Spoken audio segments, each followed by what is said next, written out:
retrouver la richesse de Somme 23 pour réussir. La puissance qui se cache derrière ce somme. Plateau DE l'entrepreneur, c'est ton plateau, c'est mon plateau.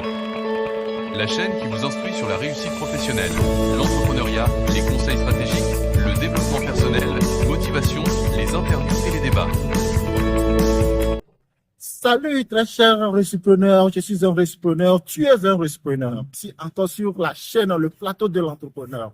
Pour ceux qui ne me connaissent pas, je suis votre humble serviteur, docteur Sodine, serial entrepreneur, promoteur de la farine nutritionnelle fortifiée appelée VitaFari. VitaFari, ça renforce votre système immunitaire, ça augmente votre capacité mentale. Et VitaFari se vend dans toutes les pharmacies au Togo, dans les boutiques, dans les supermarchés. Oui, Somme 23 à 6 versets. Mais dans cette première partie, nous allons décortiquer les 3 premiers versets. Oui, c'est parti. Dans cette vidéo, nous allons comprendre et apprendre à utiliser efficacement le Somme 23 pour le développement intégral de notre vie, la richesse matérielle et spirituelle. Avant de rentrer dans le vif du sujet, pour ceux qui ne sont pas encore abonnés, abonnez-vous, aimez, partagez pour m'encourager à produire des vidéos sur des thématiques qui peuvent nous aider à réussir dans la vie.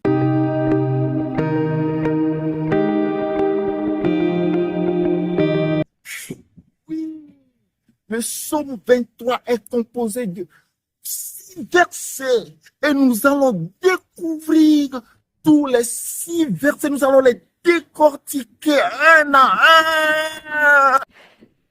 Éternel est mon berger.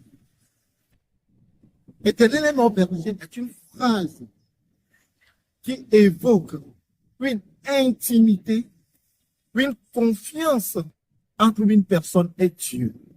Cela suggère que, tout comme un berger s'occupe de ses troupeaux, Dieu prend soin de ses fidèles, leur offrant soin, soutien et une direction dans les moments difficiles. Le terme éternel signifie l'immuabilité et la présence constante de Dieu dans notre vie, soulignant que son amour et sa guidance sont éternels et inébranlables. L'idée centrale est celle de la confiance en Dieu comme source de paix et de sécurité, même face aux épreuves de la vie. Cette phrase réaffirme une foi profonde où la croyance et la protection divine apportent le réconfort et l'espoir. En somme, Éternel est mon berger évoque que nous ne sommes pas seuls et que nous pouvons trouver un refuge dans une foi solide. Je ne manquerai de rien. Cela signifie que, guidé par le Seigneur, l'individu est assuré que ses besoins essentiels seront satisfaits. Cela traduit un état d'esprit de gratitude et de contentement. C'est une affirmation de bien-être et de plénitude qui reflète une attitude positive envers la vie. Ce verset transmet un sentiment de paix et de sécurité, reliant l'être humain et un soutien spirituel. La métaphore du berger qui prend soin de ses brebis souligne la protection et les ressources que Dieu offre. En somme, je ne manquerai de rien est une affirmation de foi, un rappel que dans les moments de doute et de difficulté, on peut compter sur Dieu pour répondre à nos besoins matériels et émotionnels. Il me fait reposer dans de verts pâturages. L'expression « il me fait reposer dans de verts pâturages » évoque un sentiment de paix et de tranquillité. Un lieu où l'on peut se ressourcer, loin du stress et de toutes les préoccupations de la vie quotidienne. Les verts pâturages symbolisent la fraîcheur, la vie et la beauté de la nature. Un lieu de réconfort et de tranquillité où l'âme peut se ressourcer. Cette image nous renvoie à un état de sérénité où l'on se sent en sécurité. Cette phrase souligne la sollicitude et le soin apporté par celui qui veille sur nous. Il nous offre un refuge, une pause dans nos épreuves et nos luttes. Elle invite à la contemplation et à la gratitude pour les moments de répit qu'il nous offre. Cela signifie que Dieu, en tant que berger, veille sur nous avec soin, nous guidant vers un endroit où nous pouvons trouver la sérénité et la plénitude. Ça nous renvoie aussi à l'idée que même au milieu des épreuves, nous pouvons nous sentir protégés et restaurés par la présence. Il me dirige vers les eaux paisibles. Il me dirige vers les eaux paisibles est une expression qui évoque un refuge, un moment de calme et de sérénité. Les eaux paisibles signifient un endroit de repos, loin des tumultes de la vie quotidienne. Ça peut être interprété comme un guide, une force supérieure qui nous mène vers la paix intérieure, une tranquillité d'esprit qui nous permet de se ressourcer.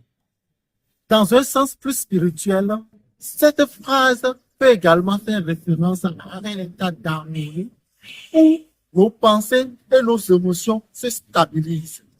Les eaux peuvent être comme un symbole de purification, nous aidant à laisser derrière nous nos soucis et nos inquiétudes. Être dirigé près des eaux paisibles souligne que l'on est soutenu dans notre quête de paix et de réconfort. Elle nous rappelle l'importance de trouver un espace de calme dans notre existence pour se recenser et se reconnecter avec soi-même. Ainsi, ce passage souligne la confiance que nous pouvons avoir en Dieu, qui veille sur nous et nous offre réconfort et protection dans nos épreuves. C'est un appel que même dans les moments difficiles, nous pouvons trouver un espace de paix accessible grâce à cette guidance spirituelle. Il restaure mon âme. L'expression « il restaure mon âme » est riche de signification. Elle évoque une profonde régénération intérieure, un rétablissement de notre essence spirituelle. Lorsque l'on parle de restauration, on fait référence à un processus de guérison, de rétablissement après des épreuves difficiles comme le stress, la douleur et la tristesse. Cela implique un retour à l'équilibre, à la paix intérieure et même parfois à la joie de vivre. En d'autres termes, il s'agit d'une réconciliation avec soi-même, un moment où l'on ressent une connexion plus forte que ses émotions, ses pensées et son essence profonde. Ce type de restauration peut se produire à travers la méditation, la prière et des moments de réflexion personnelle. Lorsque l'on dit que Dieu restaure notre âme, cela signifie qu'il nous aide à retrouver notre paix intérieure, à guérir nos blessures émotionnelles et spirituelles. Lorsque nous faisons face à des moments de détresse, ce passage nous rappelle que Dieu est là pour nous soutenir et nous ramener sur le droit chemin. Cette restauration implique souvent une renaissance, un nouveau départ, on se sent régénéré et rempli d'espoir. Il restaure mon âme est un appel à la confiance en la bienveillance divine qui nous offre le pardon et la paix même dans les tempêtes de la vie. Il me conduit dans les sentiers de la justice à cause de son nom. D'abord, quand nous prenons la phrase « Il me conduit dans le sentier de la justice », elle résonne profondément car elle évoque une conduite morale et une direction éclairée par des principes éthiques.